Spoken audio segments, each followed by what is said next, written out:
Kisah seorang ateis yang menyangkal keberadaan Tuhan. Diriwayatkan bahwa ada salah seorang ateis menghadap seorang khalifah sambil berkata, "Wahai paduka, para ulama di masa Anda menyatakan bahwa alam ini ada yang menciptakannya. Tapi saya tidak setuju dan saya siap untuk meyakinkan mereka bahwa alam ini tidak ada yang menciptakannya." Khalifah ini juga mengutus seseorang menemui seorang ulama terkenal dan menyampaikan kabar ini kepadanya serta memintanya untuk datang.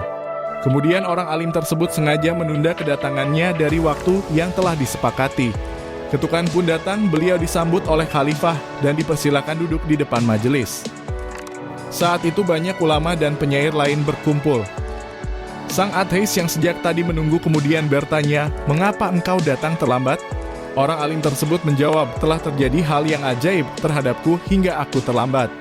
Rumahku berada di seberang sungai di Jelah Tigris. Saat hendak menyeberang sungai, aku tidak mendapati perahu kecuali satu perahu yang sudah tua. Papan-papan kayu perahu tersebut telah hancur.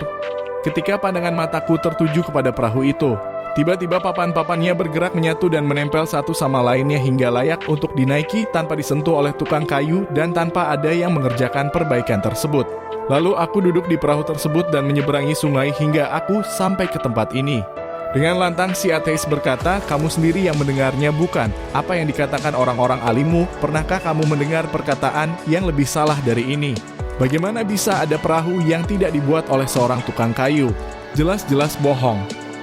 Sang alim pun balik bertanya, "Wahai orang kafir, jika akal tidak dapat menerima adanya perahu tanpa ada yang membuatnya atau tanpa tukang kayu yang merangkainya, bagaimana engkau berkata bahwa alam semesta yang begitu luas ini ada tanpa ada penciptanya?" Seketika itu pun sang ateis terdiam dan tidak bisa membantah argumen orang alim tersebut. Akhirnya khalifah menghukum orang tersebut karena keyakinannya yang sesat.